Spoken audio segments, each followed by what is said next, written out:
This episode is brought to you by Airbnb. Here we go. Hi, Pashi. Hi, Sufi. We had a Halloween. Yeah, we sure did. We all had it, but Yeah. I feel like I actually experienced Halloween. You and Mackenzie do not dress up as adults, correct? We don't really. Yeah. I've decided this year what I need is I would like one good costume that I will wear every year for the rest of my life. Oh, you're going to lock into one. Yeah, because I don't like thinking about what I'm going to Yeah. be, and I don't like chasing a costume, and I don't like spending a bunch of money on a thing that's just going to like take up room in a closet that I don't have room for. Yeah, I'm not anti-Halloween, but I'm just like, I'm not into it enough, and I'm not ever prepared when it arrives. So I'd like to be prepared so I can be prepared. Alexi and I got invited to a Halloween party Uh-huh. and realized that costumes were required. Now, if it had been any gray area, I would have gone without a costume. There wasn't, so I had to figure out a costume. Yeah. And I sort of have one of those lumberjack, all red pajamas. Uh-huh. You know what I'm talking about? That one piece. Yeah. So I wore that, and I had Does it have a flap? Does it have a little like It butt doesn't have a pocket? flap, Okay. but it has sort of a hole that would reveal, I think we can say this on the podcast, your underpants. Sure. Yeah. You can beep that if they want. So but there was a hole, but I solved that problem because I wore one of the kids had a Superman cape. So I had a Superman cape and, a lumberjack. I thought that was passable. What were you? Superman. Oh, that's Superman. Well, all right. So the way you said that is very in line with what Axel, my 5-year-old, said. Yeah. I mean, I'm just imagining you're in a onesie Yeah. and a cape. Yeah. Is that You the got it. extent of it? Yeah. I mean, what more would you want for Superman? Was there an S on your chest? No, but that's good. That was could have used you. Could have used you last weekend. Was it indoors? So it was a half and halfer. So there were cocktails out on a porch, and then we moved indoors. Were you too cold every time you went outside? I was. Yeah. I was cold right away. Uh-huh. It wasn't even when I went outside. The minute it started, I was too cold. And also, Alexi just wore Ash, the 7-year-old, is a wasp this year. Mhm. And his wasp shirt was big enough that she could fit in that. So she went as a wasp, and I went as what I'm now realizing, based on your reaction, was a bad Superman. And Axel was very upset when I went out the door because Axel said, Axel has a lisp. I'm not. You know what? I don't need to shame Axel with his lisp. He's the best. He's the best. But you know what? His lisp break up. He was like, Daddy, that is a bad Superman. Here's what you need to do. Go get blue pants and a blue short and red underpants, and then we will put an S on your chest. And he basically explained how to dress up like Superman, which I understood, but the point was we were out of time. Right. But the other thing I was going to say is, so I was a Superman and she was a wasp. Maybe only 5% of the people there weren't couple costumes. Uh-huh. Yeah. And so people were like, who are you? And I was like, Superman and a wasp. And they were like, and where, which is that? Yeah. Comic book? And so, yeah. Were you hands down the worst costumes at the party? Alexi's was good. Alexi was a very good wasp. In retrospect, here's what I should have done. Mm-hmm. I'm wearing a red onesie. We had an extra pair of antenna, and I should have cut out black circles of construction paper and made myself a ladybug. Yeah. But then now there's a problem. The cape was the only thing covering up and again, cover your ears, kids, if you're in the car, my underpants. So I think in the end, I'd rather be a bad Superman not worrying about, my underpants showing. Yeah. Than a good ladybug with the whole underpants situation. Yeah. We got 2 dogs, Debbie and Woody. We had Debbie and Pickles. Pickles sadly passed over a year ago. He was 18 and a half. Great run. But for years, I've had 2 dog costumes. And similar to sort of what I want, they're just the only costumes I feel like we ever need for the dogs. Yeah. And so I gotta get those cleaned up. But they're great. The dogs are so adorable when they're in those costumes. There's a jack-o'-lantern And then there's a dinosaur that has a caveman on the back because Pickles and now Woody are creationists. And they think that the cavemen and dinosaurs lived at the same time. Yes, they've always been hardcore creationists. Frisbee, we've dressed up a few times. One year, Frisbee was a giraffe that bit me. Another year, she was a pumpkin that bit me. Seth's dog, Frisbee, she's very sweet, but when she bites, she snaps so fast. Yeah, she's part rattlesnake. It feels like a rattlesnake bite. Also, Frisbee, and this is true of a lot of Italian greyhounds, as they get older, they lose their teeth. And Frisbee now has very few teeth left, but I feel like she knows exactly where they are. I think if she bit the way she used to, you would get a lot more gum action. But I think she's like tilting her head the other way because she's like, if I'm going to snap, I'm going to make it count. I also feel like your kids are the only people in the world who aren't afraid of being bit by her, but she will bite them, but they just sort of like laugh at it. They're like, what are you doing? Yeah. Whereas like mom and dad and me, we all like leap back as if we have been just bit by a rattlesnake because it's so shocking how fast she moves. But your kids are just, they blow it off. I also think if you asked any of my kids, do you have a dog? They would say no. I don't even think they think of her as a dog. We had her first, so they have no ownership over her. I think they just are constantly like, what? Yeah. All right. Yeah. I guess you realized after this is bad company and you should have kids. Speaking of good company. Oh, yeah. This gentleman, Nick Offerman, who I was lucky enough to know a little bit in New York before he played Ron Swanson, one of the great performances in television sitcom history. And I sort of know him to be everything you would hope him to be. He's a genuine person. He's an outdoorsman. He's somebody who is a firm believer in the value of work and the value of Mother Nature. And I just love talking to him. Yeah, his voice is so unique and soothing. His vocabulary is a little bit elevated. I fully intend to go down the Nick Offerman audiobook rabbit hole because it's listening to him is a good way to spend your time. And if you're on the fence, if you're listening to us right now and thinking, how good could his voice be? Good news, you're about to hear it. But first, you have to hear a voice that might be a little bit better. It belongs to Jeff Tweedy. Family chips with the Myers brothers.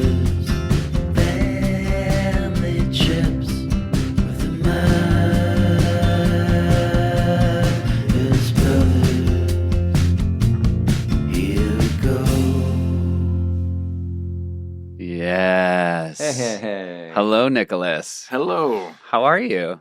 I'm good. Nice to see you fellas. Nice to see you too. Good morning.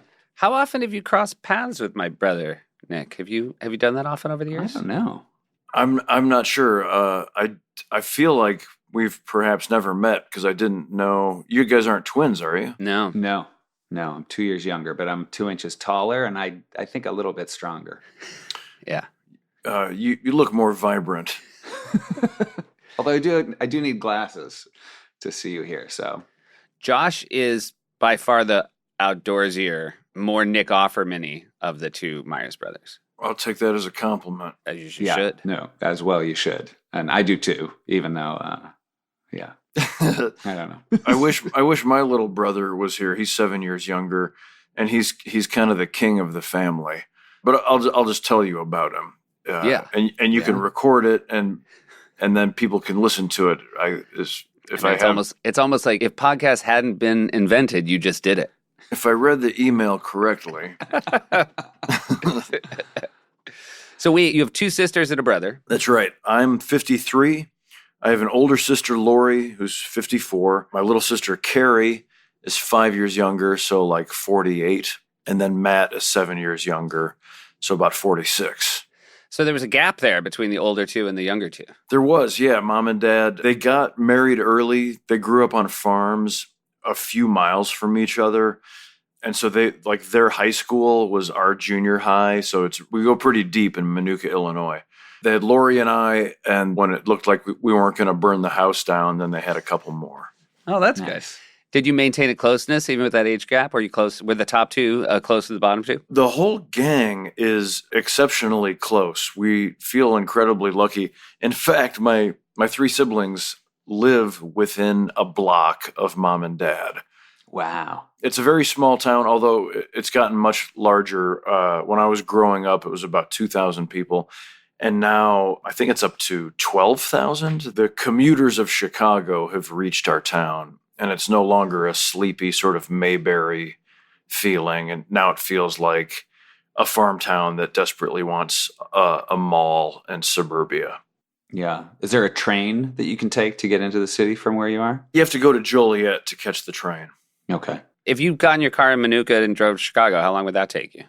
Well, when I was growing up and we'd go to the Cubs game or go into town to see the Nutcracker at Christmas, it would take about 50 years to get to the city. And then when I went to college and then moved to Chicago and would go home to do my laundry, I discovered it actually only took 45 minutes. Which is, I mean, in Los Angeles, 45 minutes is a trip to the grocery store. Yeah. Yeah. We were similarly like an hour. We were like an hour from Boston growing up in New Hampshire. But those drives did feel like they were forever. In hindsight, it speaks, I think about it a lot. It speaks to the frugality of my parents and my farming family. I guess, hang on one sec. I have my do not disturb on, but someone's knocking on the hotel door. Oh, funny. Uh-huh. Just to abbreviate this interruption. I would not want to be the room service person you ignored. Because knowing Nick, he probably like hewn a do not disturb sign out of wood. Yeah. Probably the most He beautiful. carves his own and hangs carves it on the his door, own, and maybe right. they just don't look. Mm-hmm. They were thrown by its craftsmanship. Yeah. Hello. Wait, do you feel like it was worth the interruption that they blew by your do not disturb? Well, some asshole asked the front desk to print a script, something Mullally. and that, which is coincidentally the name the room is under. So I guess the carpetbaggers can go scratch. So, oh yeah, we were saying like an hour drive is interminable when you're a kid. How were you guys traveling back in the day? What was when you got 4 kids, 2 adults? Not a lot of options, right? No, my mom and dad. Once I reached adulthood, I speak about them very regularly in my writing about how exemplary they were and are as parents living lives of service. They grew up on these farms, but dad decided to become a school teacher and mom became a labor and delivery nurse. And so, two sort of heroic vocations that don't involve a great deal of income. And so once I began to have to pay my own bills, I've never ceased to be astonished at their frugality and the joyful lives they provided us on pretty small paychecks. We had a Suburban from about 1980 that was a 3-speed on the tree that dad had gotten used. And that behaved like a pickup truck / giant station wagon. So they were incredible at, orchestrating. And we lived about 12 miles out of town. So eventually when you have 4 kids with sports and the arts, and we were all very active and involved in scouting.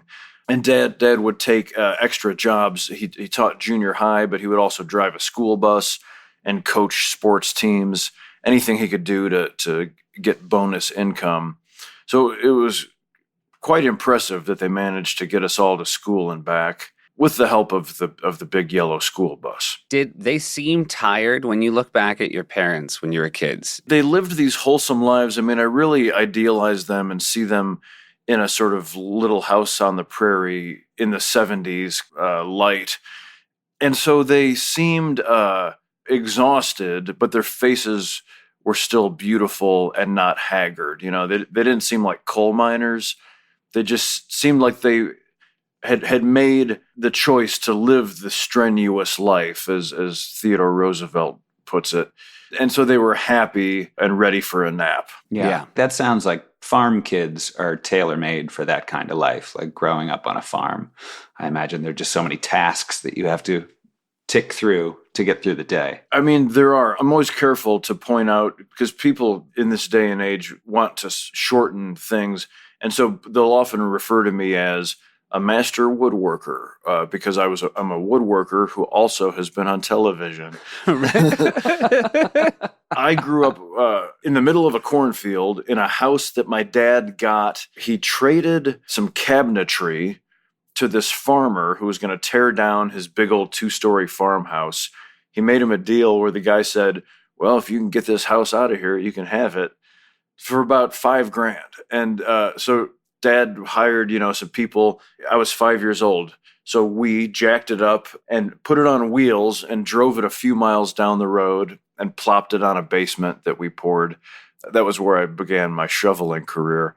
But so we grew up in this incredible farm atmosphere, and our family's farms, which are still extant, are all around us. And so I grew up working on my family's farm, and it was like Disneyland to me. But I'm just always careful to say I, like my cousins, didn't grow up on the farm, and we didn't have dairy, for example. So when you have livestock, that's where you really get into having to get up at 5 as soon as milking comes into the picture, things get a whole lot more committed. Nonetheless, yes, we did have chores. We were brought up in an agricultural sensibility.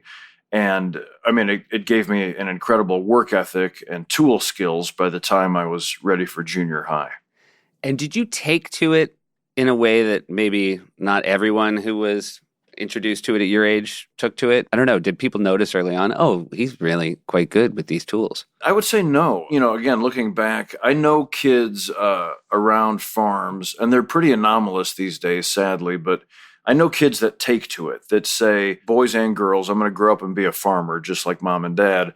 I loved working with my family, my aunts and uncles and grandparents and parents. And my favorite thing to do was drive all the vehicles.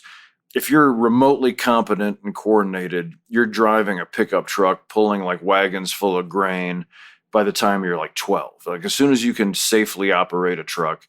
And it's actually legal in a lot of farming communities. There are these sort of loopholes where they're like, if your kids can keep it between the ditches, then they may go to town, just stay off the highway, I think is the legalese. But they taught me assiduously, everybody. They taught you in the kitchen to use the tools. They taught you in the barn. They taught you in the garage. So I learned simple mechanics. I learned carpentry. We built houses and barns and roofed them. And so I really loved it. But I just always remember my uncles and my dad, teaching me to shingle or teaching me to hammer nails, just coaching me enthusiastically, saying, hit it, come on, hit it. And we were also athletes. And so all of that stuff tied together, where you sort of aspire to adulthood in your strength and in your capabilities. But for whatever reason, I don't know, physically, I really always wanted to be good with tools. And so that was a lifelong pursuit. It never occurred to me that it was a calling or a vocation. It was like I knew I wanted to go into the arts. I knew I wanted to be an entertainer and also perhaps a musician. And so I went to theater school and I sucked. I hadn't figured out naturalism remotely, so I couldn't get cast. But everyone valued me because I could choreograph fights and build all the scenery. And so my tools, I said, well, all right, since you're not, for some reason, you're not casting me as Hamlet, I will happily build the parapet on which the ghost walks.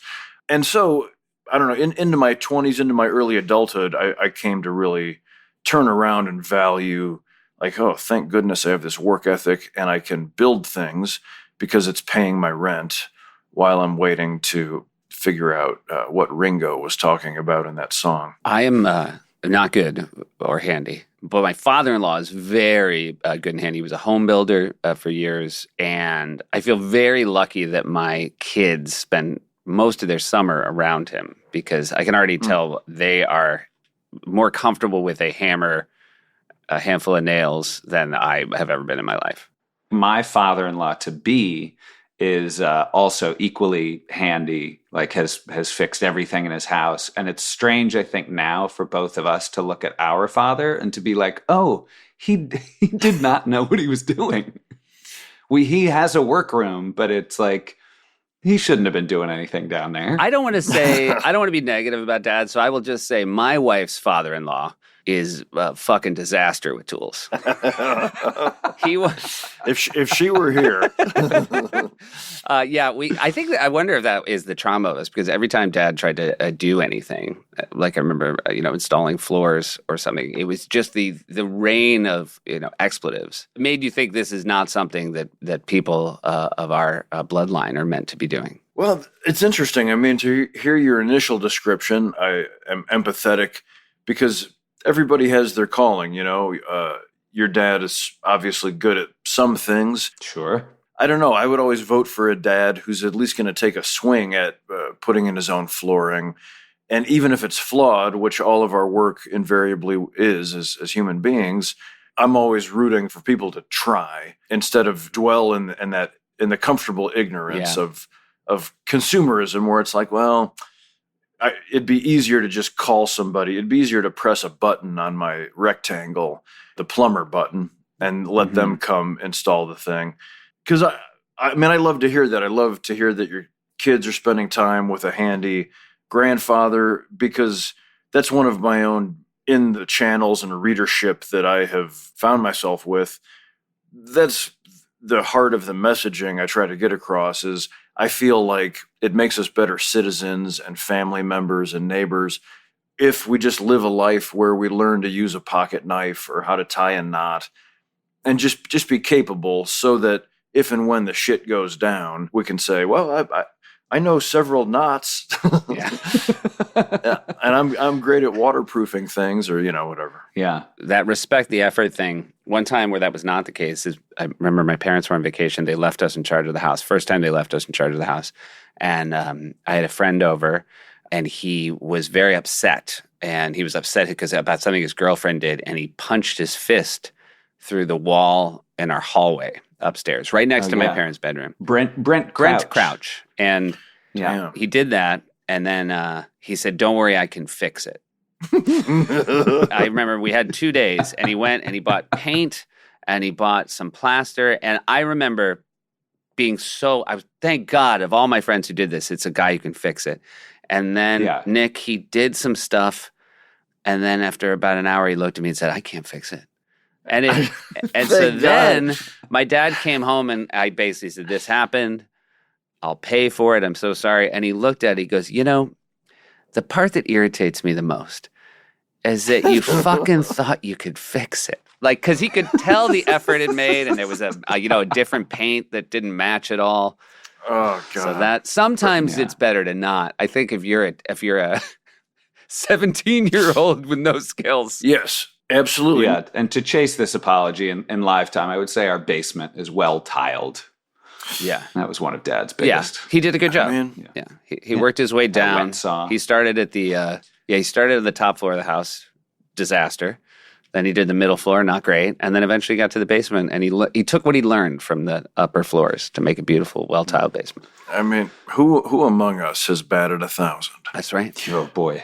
Not me. So you have these frugal, lovely parents. And again, you grow up in a very pastoral setting. What were family trips? Well, the family was and is great. Right now, there are about 40 of us in an 8-mile radius of this town of Minooka, Illinois. And my dad's dad was the mayor for a time when I was a kid. And now my dad has become the mayor of our town just in the last couple of years. Wow. With good reason. He was always voted like the kids' favorite school teacher. And he and mom both, they just, whatever they set their hands to, they're just the good kid where they make sure everybody has an equal portion, whether it's a classroom or a family. And so the whole family, it's a beautiful sort of agricultural area. We have a few rivers coming through. So we grew up, everybody has a boat of some sort, usually a fishing boat, but there's water skiing, there's canoeing. Uncle Don was the Han Solo water skiing motorcycle guy, snowmobiles. And then down to my family is very much more fishing oriented. We're not into adrenaline maybe as much as the Roberts side. And then all the way down to me, which somehow became like a Walt Whitman wannabe, where I was like, can't we just sit in silence and appreciate the sycamore leaves? So we did a lot of stuff locally and still do. Like we know where to put the boats in and we know where to go regularly hiking and walking.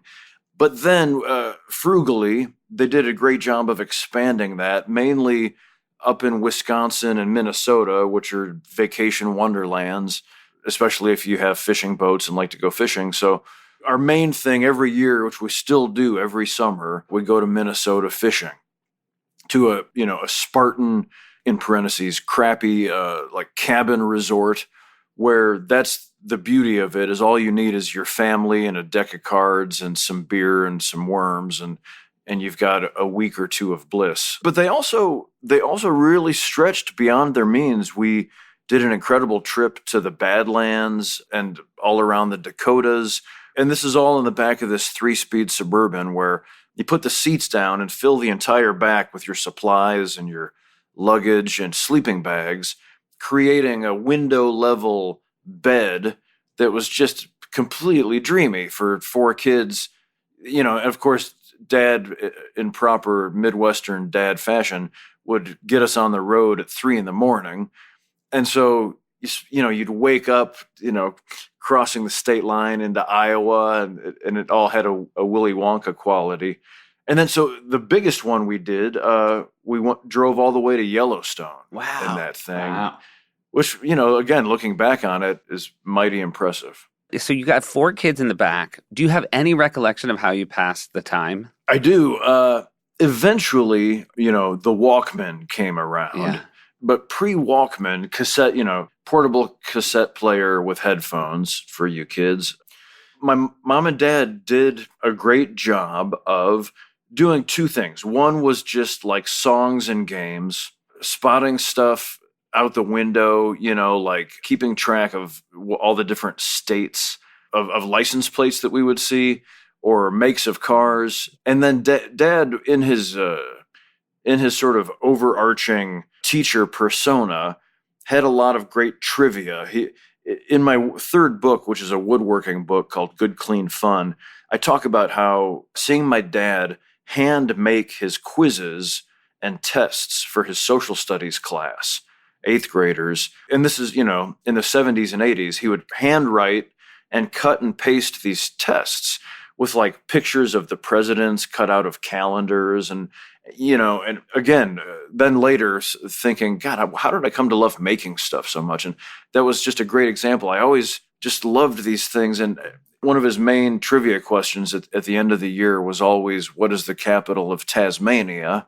Which I always then knew was Hobart. And so with that sensibility in mind, we would be quizzed as kids, and so we'd like keep track of license plates, but then we would be asked things of like, well, what's the capital of that state? Or what's the state bird?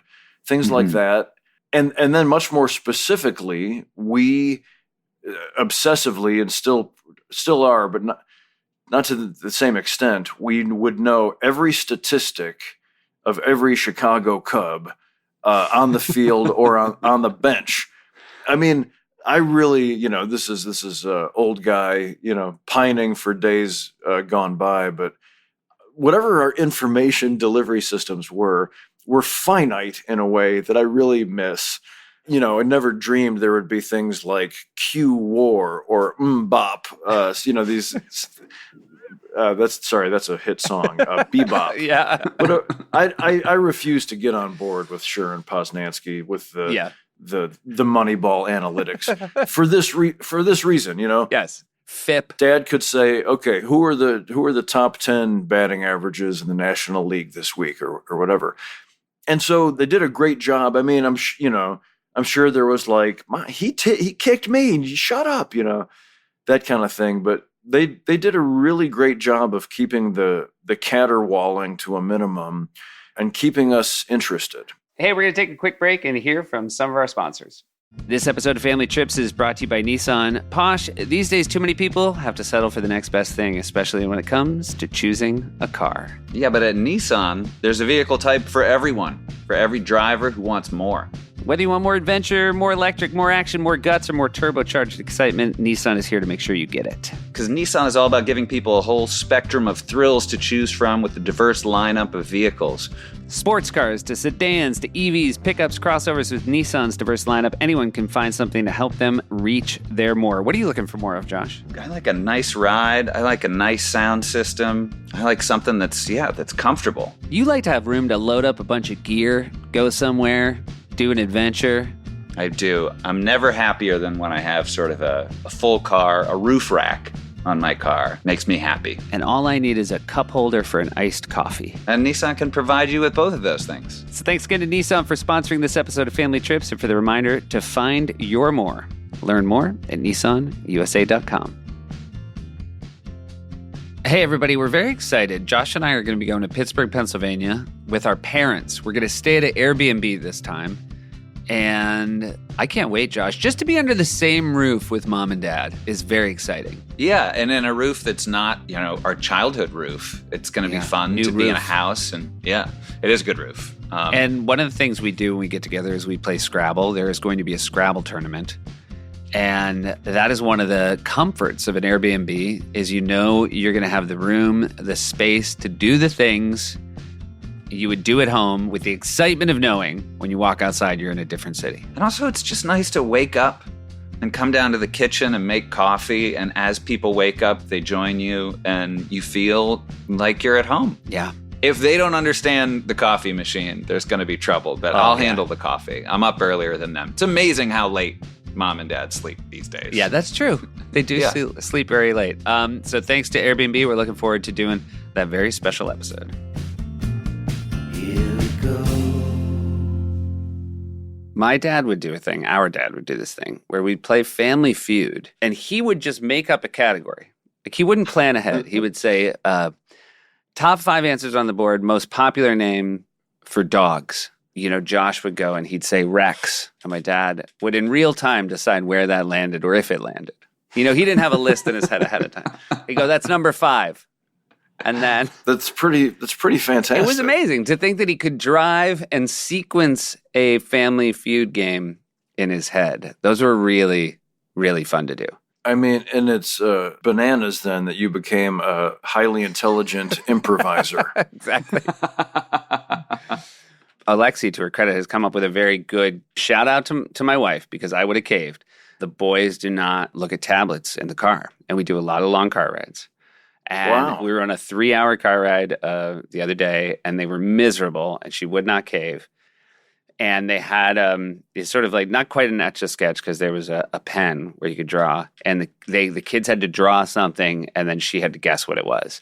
And they were so excited by the idea that they could give her hints, and it was amazing. And then it kept their attention, and then you're a family, and it's so much nicer than just watching them. This has been one of my favorite exchanges on any podcast because it's the first parent I'm hearing of that hasn't caved. That is so refreshing. I mean, because we don't have kids, but we're all complicit. That's what's so insidious about consumerism is it's all great. It makes things easier, or it's more delicious, or fast food makes sense.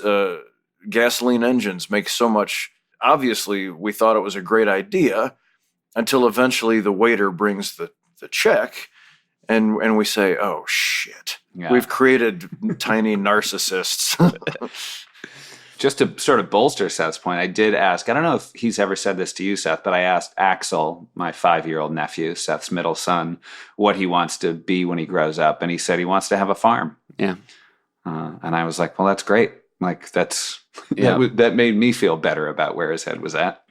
Fantastic. I also should make a call, but I go on the train every weekend. I take the boys on the train when we leave the city. And it's about 2 hours and 15 minutes, and it's just me and the two boys, and they watch iPads the whole time. So I want to give credit where credit's due to because I do, look, and I think part of it is that, hey, I don't know, like a lot of our growing up was in a good way, and I know it's hard to make this case. Like we watched television as a family, right? And I just remember things like watching Cheers with mom and dad felt like a family activity. It felt like gathered around an old radio, whereas I think Alexi, in a good way, was a lot more outdoorsy with her family, and I'm glad she's bringing that to our kids. These conversations do require nuance too. Like I could never even weigh in with any kind of judgment, being completely ignorant to having kids on the train, but it would be easy to pick apart parts of our childhoods as well, and I think ultimately we humans are doing our best to arc towards progress and evolution, and if that involves some Bob's Burgers episodes, then so be it. These sort of Spartan cabins in Minnesota, would you go to the same one every year? We owned one for many years, which wonderfully the janitor at my dad's junior high school somehow got the first one. He found some deal on some remote lake that you could barely get to because the road had just been put in, some gravel path, and we went there to stay with him and his wife to go for a fishing vacation. And a few doors down, this crappy little cabin was available, and we bought it for I think like $6,000 or $16,000 or something. Wow. We kept it for many years until eventually the Department of Natural Resources needed to flood the lake.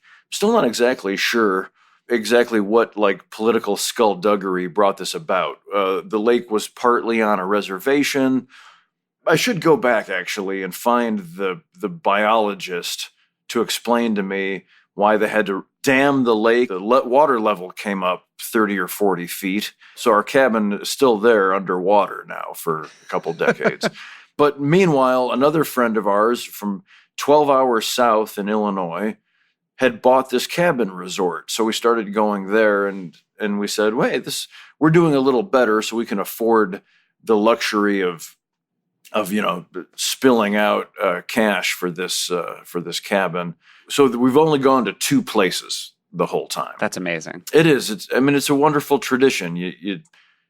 There's a lot to be said for the excitement of adventure and jetting off to Nepal, but there's also a lot to be said for the sense of tradition and getting into the same, just like playing Family Feud on a trip with your dad. Like it's something that is quantifiable, and we all know to relish it. And among all the things in any given year, my agents know you don't mess with this section of July because that's the fishing trip. So you still go, and how many Offermans is it now? Like how much of the extended family makes it?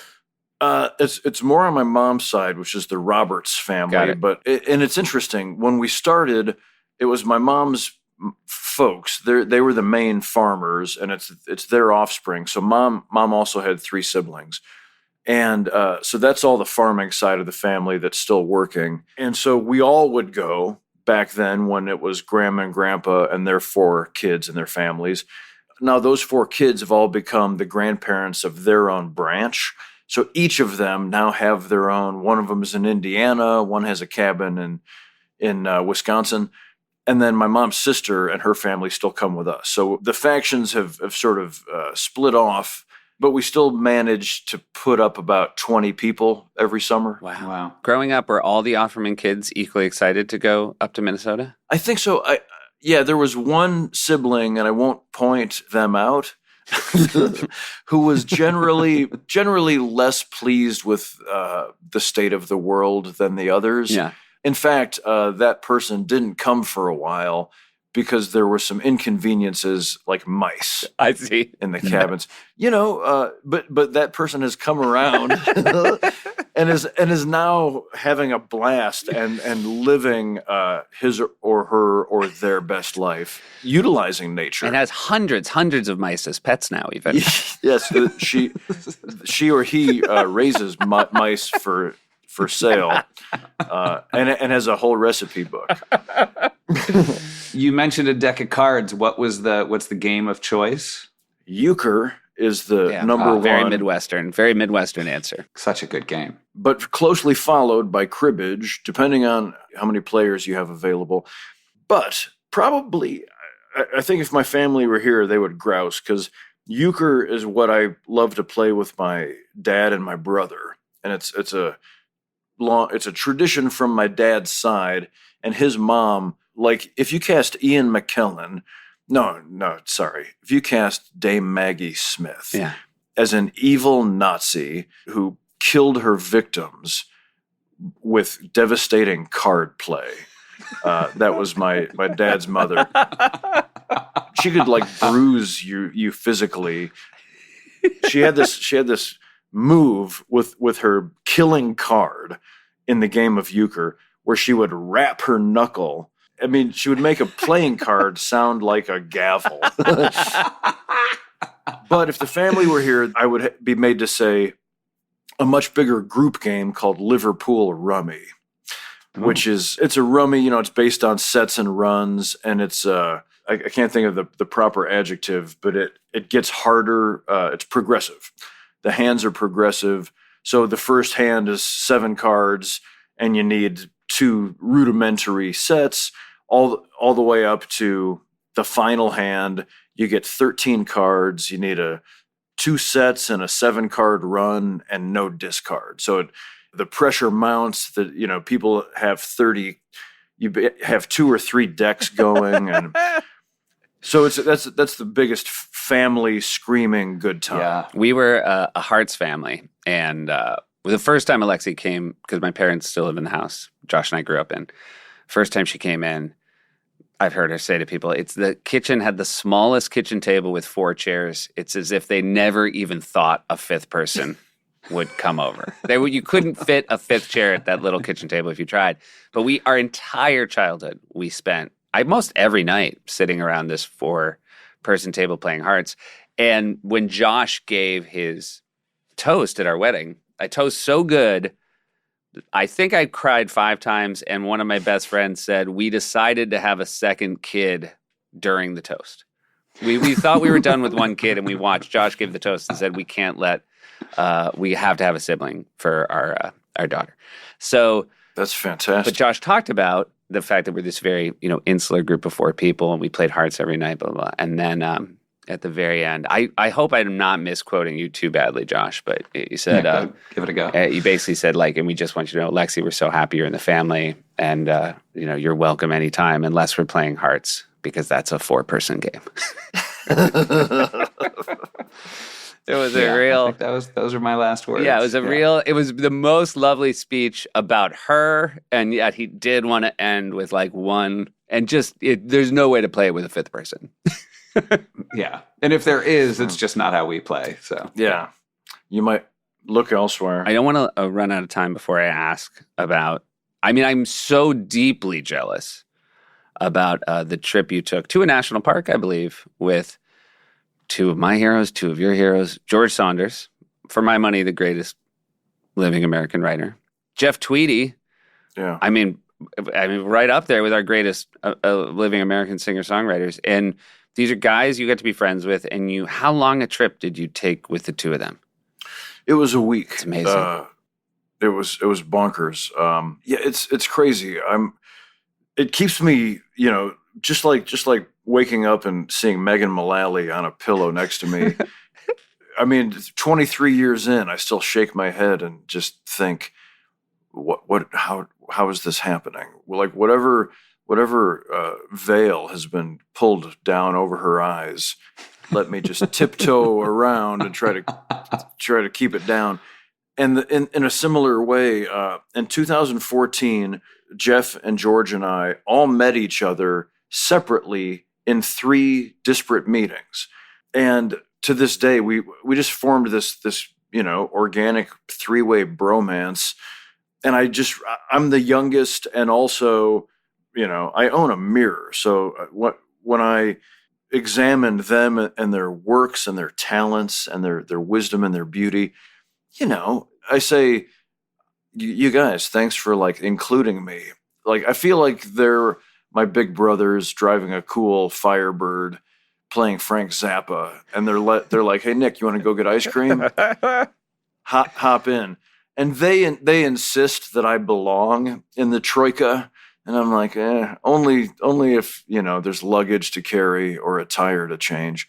But we took this trip that was, I mean, it's such a crazy life pinnacle to get to do something like that in all the hustle and bustle of all of our lives, that we managed to pull off this beautiful trip full of inspiration and high flying conversations and collaborations, and also just total like pants shitting, falling down, middle-aged guy stuff. Where it's like, Are they outdoorsy at the level that at the bar you've set? well, again, people call me master woodworker. Yeah. But I love to be outdoors, but I'm no, great outdoorsman. Like, I'm not a survivalist. I know things, like if it comes to it, just because I think it's prudent, I believe I can start a fire. But Look, I won Celebrity Poker, right, on Bravo, and I know that doesn't make me a poker player. But you also, when I met you, you were making your own canoe. So when I sort of jump to conclusions about you being outdoorsy, right. I do have data points that I'm basing I will. this Okay, on. I'll take that. I'll take that. Touche. But so to answer your question, yes, they are both. George is one of these guys. I once taught a woodworking workshop at like a seminar thing, where Graydon Carter, the former editor of Vanity Fair, was there. Mhm. I don't know him. I just met him at that, but he struck me as sort of a character from maybe a Wallace Stegner book, where I knew who he was, and I had been to a lot of Vanity Fair things. But he also then stepped up, and part of this workshop was I had slabs of maple, and if you wanted to, you could pick up a handsaw and cut off your slab, and then we made stools out of those slabs.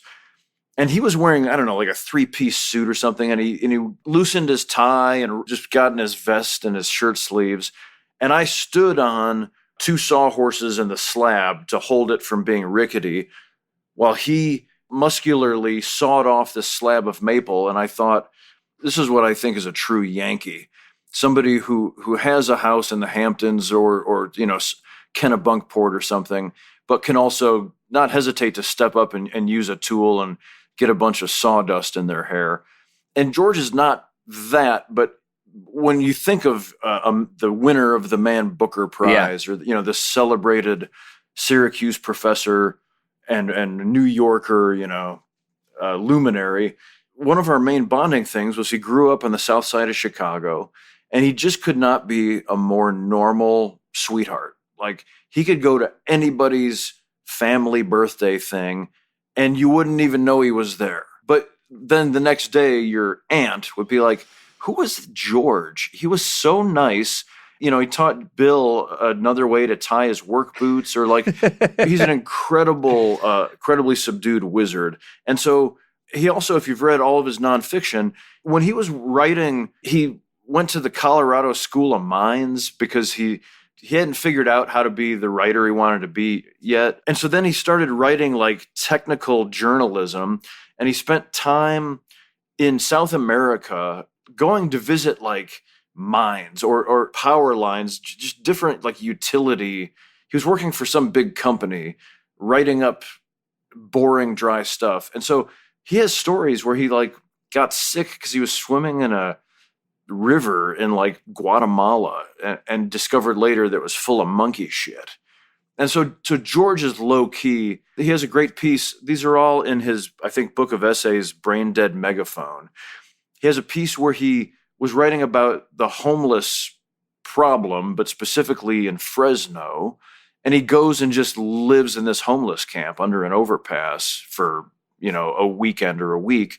So George keeps himself completely under a bushel, light-wise, but I think he is as tough as anybody. Like, I think he could go be like a wartime journalist. Right. Without needing to go to the store.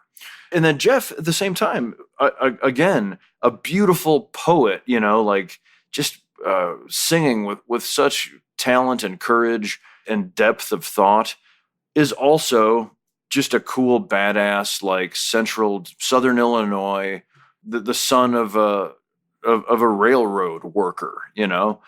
And so in my book, I talk about one time Jeff slipped on a rock and took a hard fall. You know, we all were like, oh no, the rock star is hurt. We're going to have to carry him out. And he laid there. I mean, and I was right behind him, so I had the best seat to see it. Heading down wet rocks. We had been hiking for like 9 hours. It could have been any of us. It was very treacherous.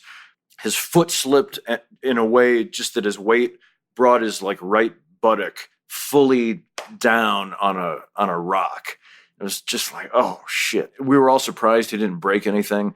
And he laid there for 10 minutes and was like, no, I think I'm good. And he got up and walked another 2 hours down a mountain. You know, so that's the answer is, again, that always makes me want to say to everybody, like, you'd be surprised. If you think you can't go up and down a mountain, yeah. I think you'd be surprised. We monkeys have pretty good thumbs. And that was in Glacier, that trip that you guys took? Yeah, Glacier National Park. Were you hanging like bear bags at night? We weren't tent camping. I mean, this was just a few years ago. So, and I would have been 49, I think. And so they would have been mid-50s to 60 years old. And so we agreed as one of the conditions is that we would hike in the most beautiful place we could that had hotel beds to sleep in at night. Yeah, gotcha. Fair enough. And now we're going to take a quick break to hear from one of our sponsors. Hey, Poshy. Yes, Ufi. You love Marine Layer. Big fan. You love holiday cheer. Yeah. And to spread holiday cheer, our listeners get a 15% off discount with our exclusive link. Just head to marinelayer.com/trips. And you and I both think Marine Layer would make a wonderful gift for almost everybody in your life. Yeah, I mean, Marine Layer's got some great basics. I'm rocking a Marine Layer blue tee right now that I love. You look fantastic. I've got some tan pants. I didn't have like a pair of tan pants like this, and I feel like a lot of times people are like, well, what are the tan pants? Who cares? Yeah. And I'm glad you said that because I think a lot of people hear layer and they think only the upper half of your body, but Marine Layer will layer your bottom half as well. They sure will. And as it's getting colder outside, they've got a new winter archive collection that's got some vintage ski-inspired looks with some bright colors, stuff that's really right up my alley. The old color-blocked puffer vest, these are the sort of things you and I used to go to a flea market for, and now we don't have to go to a flea market. Plus, we get them new, not previously worn by a person who then sold them off to a flea market. Exactly. Hey, I think we can all admit that great gifts can be hard to find. Look no further than Marine Layer. For a limited time, get 15% off at marinelayer.com/trips. That's marinelayer.com/trips for 15% off your entire order, saving your closet one shirt at a time. Here we go. Josh and I, with our significant others, was Dolomites. No, wait, we did Tour Mont Blanc together. Yeah. And that was the greatest vacation of my life because I don't think I would have thought I could hike 9 hours a day. But you do, and it's crazy how much you just think in a way you're not accustomed to thinking. And I just echo real quick about George and Jeff because I think it's worth noting because I think they're unique in this. I feel like I've met geniuses. Their humanity is such that when you spend time with them, you forget they're geniuses because they're such normal, good people. And that it's only after the fact that you remember, oh, that's the guy who wrote this. That was the guy who wrote that. And it's just, I'm very jealous. I can't imagine two better people to be in that circumstance with. I agree wholeheartedly, and that's exactly why I'm minding my manners so they'll let me keep riding to the ice cream shop. George and I, we got together just the other night. George and I met up with Jeff at the Ace Hotel in Los Angeles and had a meal. It was the first time we were all three together since the Glacier trip.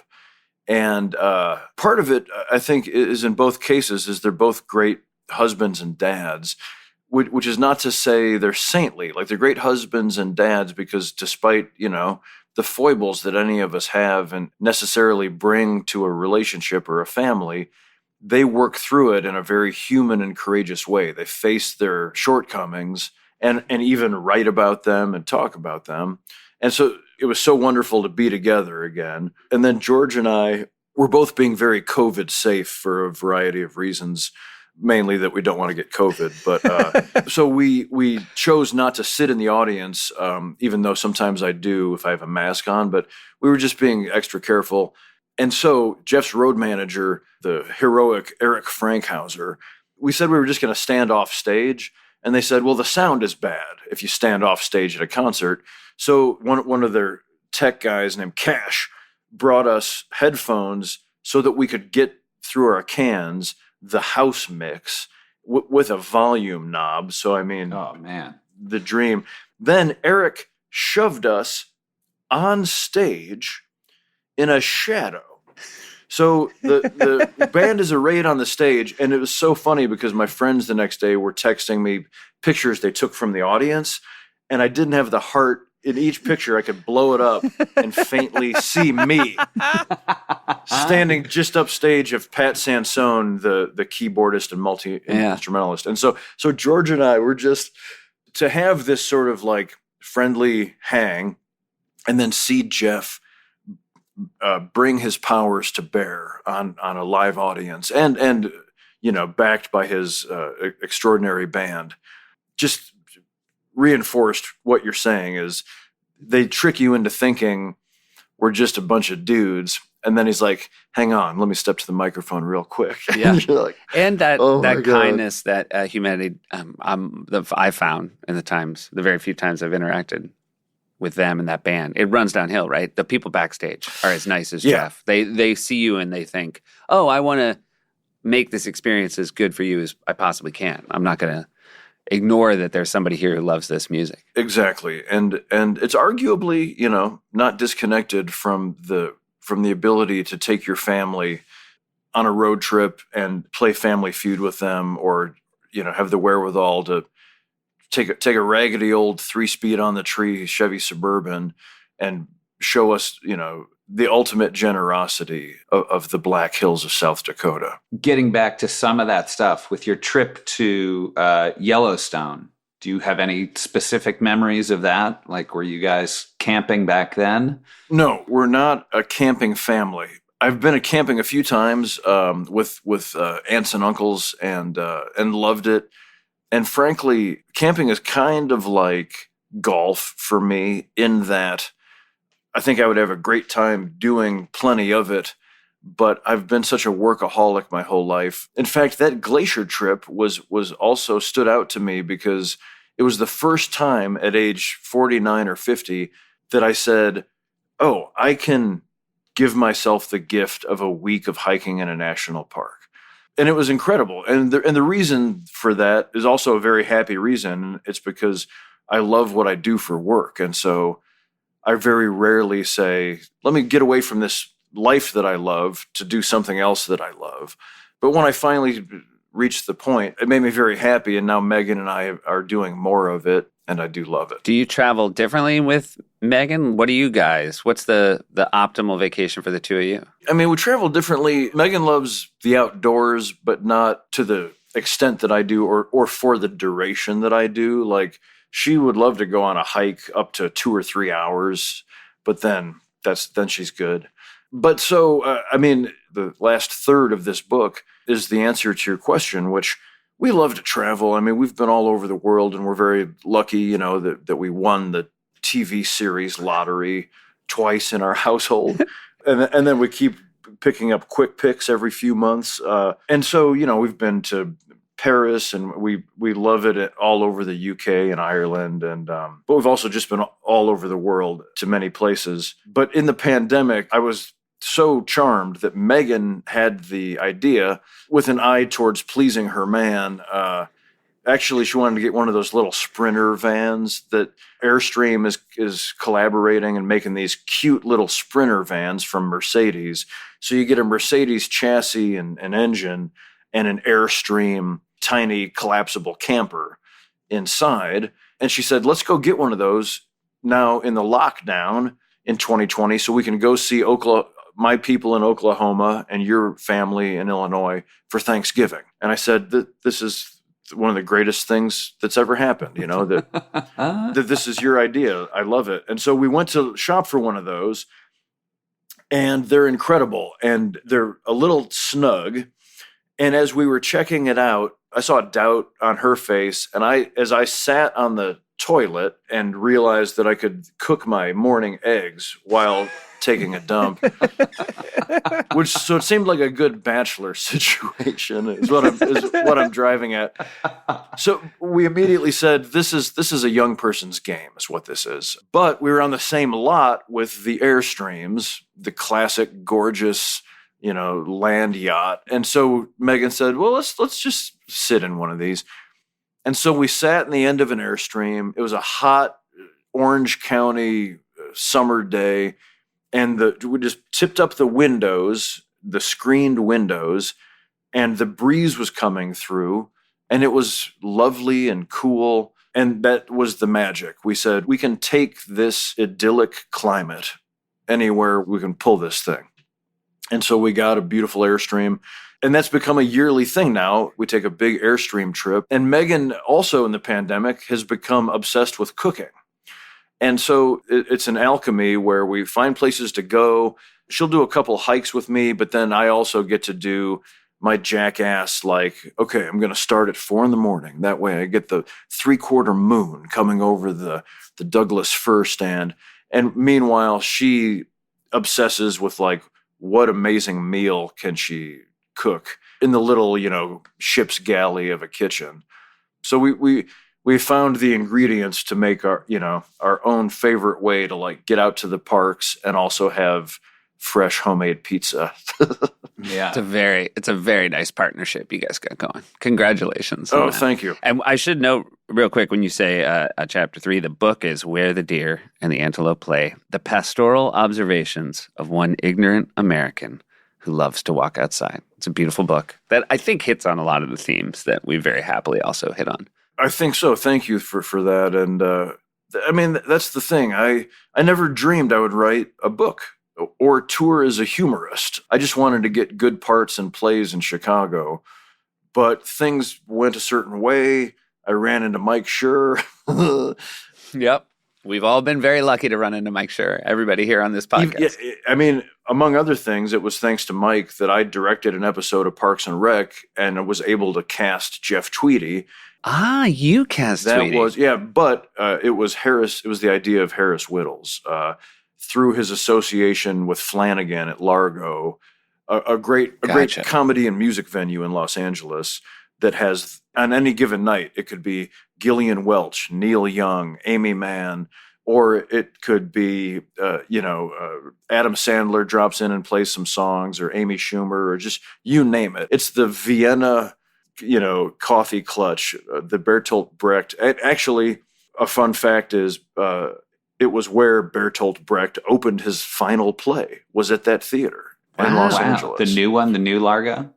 At the Coronet Theater. Yeah. Wow. And so, thanks to Mike Schur, that I also learned the lesson fulsomely that any production or family or collaborative effort, the vibe, the empathy, the affection, or conversely, the fear, the avarice, the bullying, it all starts at the top. And so if you got George or Jeff or Mike Schur, then everybody is going to have the same number of slices of cheese and crackers. Got to come out even. Should we move on to questions, Josh? Yes. All right. These are the questions we ask all our guests. Thank you so much for doing this, Nick. It's just a joy to talk to you. It's my pleasure. Absolutely. All right, here we go. You can only pick one of these. Is your ideal vacation relaxing, adventurous, or educational? God damn you. Educational. All right, very good. That's a good answer. What is your favorite means of transportation? Train, plane, automobile, boat, bike, on foot? Canoe. Yeah, there you go. If you could take a vacation with any family other than your own, they could be alive or dead, they could be fictional, which family would that be? It's a large pool from which to choose. It certainly is. Yeah. We didn't cut off any avenues there for you. A vacation with any family. They're much on my mind, so I'll say the Tweedies, because they're specifically, I I love Jeff and Susie, his heroic wife, but their two sons are two of the most beautiful young men I've ever come across. As as scions of a rock and roll family. They're impossibilities. They know more about Chicago school board politics than I know about the back of my hand. We saw Jeff once. I can't remember if it was one or both of his sons, but when Josh and I went to see Book of Mormon, Oh, yeah. we saw Jeff coming out with his kids. And I remember I didn't have kids yet, thinking now that's the life. You bring your kids to a Trey and Matt musical in New York City, and you know it's going to be that hard laughs, and you can't believe your dad's the one who brought you. That's it. That's it right there. If you had to be stranded on a desert island with one member of your family, who would it be? I mean, I resent that question. I guess my brother, because I think he probably has the most meat on him. Okay. Okay. We won't take it. No follow-ups. We're not allowed to ask follow-ups. I want to throw a new one into the mix here just because I've thought of it. But what's a trip you've always wanted to take? There are many, but I'll say one of these like 2-week canoeing portage trips up in the Boundary Waters. I daydream about backpacking, about doing the Pacific Crest Trail or the Appalachian Trail, but I think 2 weeks in a canoe, packing all of your stuff, might have to scratch that itch for me. I don't know if I'll ever have the 4 or 5 months to get all the way up the East Coast. Yeah. We did a week in the Boundary Water, me and my college friends, a couple years after college, and it was a trip to remember. And I'm still very close with all the mosquitoes I met. We stay in touch. And I want my pronunciation on this right. It's Minooka, Illinois? Yes. Like all things, when I was a kid, there was a fight song that involved the lyric, ooh, ah, Minooka. And so I think that's what mainly formed mine. Because we're Illinoisans and there's a lot of schwa at work, people sometimes argue that it's Minooka. Mm-hmm. And some young people there have taken to calling it the Nook, which, as you can imagine, upsets me. Yeah. And so I'm not willing to go to, who am I to say which is right? I don't know. But I say You just know the Nook is wrong. That's correct. Would you recommend Minooka as a vacation destination? Absolutely not. Okay. No. That's fair. And then Seth has our final question. I feel like it's crazy to even ask it. Have you been to the Grand Canyon? I have been, I think 3 times, which is funny that that's the one in Arizona, right? The big one? Yeah, famous. It's like extra, what's the word for extra good? Great. Grand. It's the Grand Canyon. Yes, I first went there with my brother. No, yes, I have been there 3 times.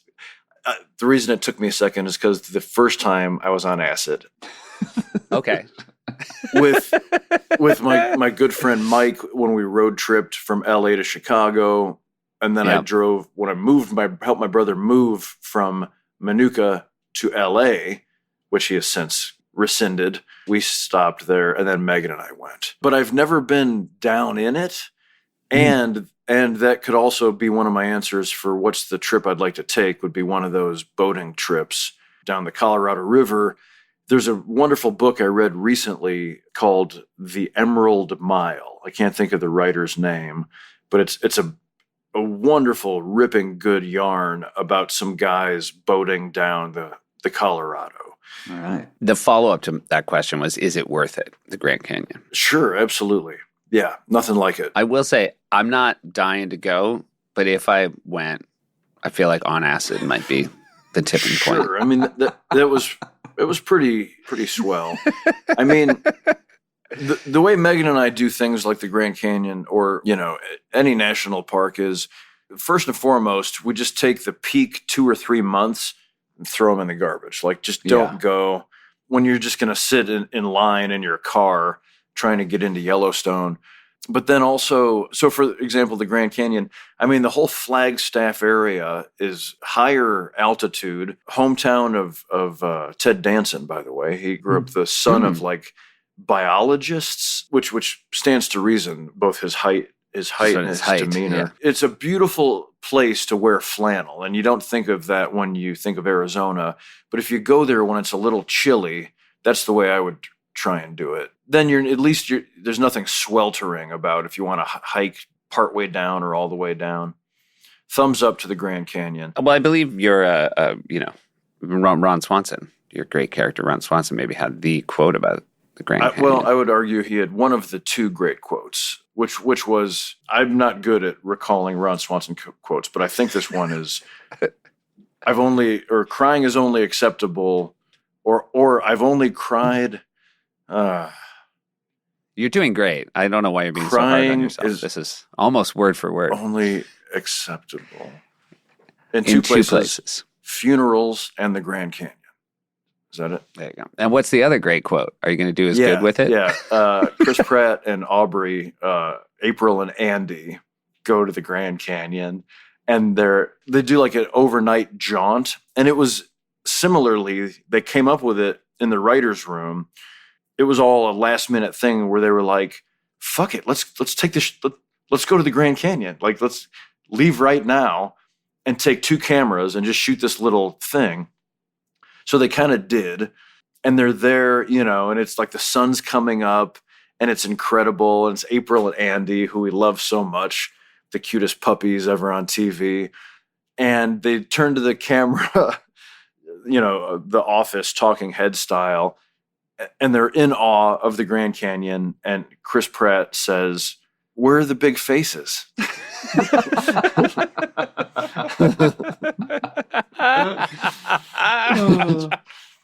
Calling them the big faces is the best. Oh my God. Well, this has truly been a delight. Thank you so much for joining us, Nick. You. I can't believe I got to see you 2 times in a week. It's the best. I concur. I'm so grateful. It's funny, when I mentioned that I'd never expected I'd be a humorist, I immediately remembered one time, it must have been the Moon Tower Comedy Festival in Austin. You and I, I did my show and then you were next. And so we ran into each other in the basement. That kind of thing makes me feel so tall. And I just always think, I wish my mom and dad could see me running into Seth in a basement as though we're peers. Because I'm fine. It's going okay. But I have, just coming through theater and then getting to work with all of you comedy pipeline people makes me still feel very grateful. And I cling to that because it also keeps me learning. But when I get to participate in comedy with a capital C, I didn't set out to do that. And so I'm very grateful when I get to. You are firmly one of us, Nick. And don't for a second. Well, thank you. Just wait. All right. I love you, buddy. I love you guys. Thank you so much. Thank you so much. Bye, man. Nick grew up in Minooka, Illinois. Call it the Nook, and Nick will get annoyed. In summer they were certain to hop in the Suburban and they drive, singing in the back, playing road games. Up to Minnesota, to a fishing cabin. Stop to take some whizzes, answer daddy's quizzes. It's Hobart. Hey, was that thunder? What's that sound? Granny knuckle cracking that euchre kill card down.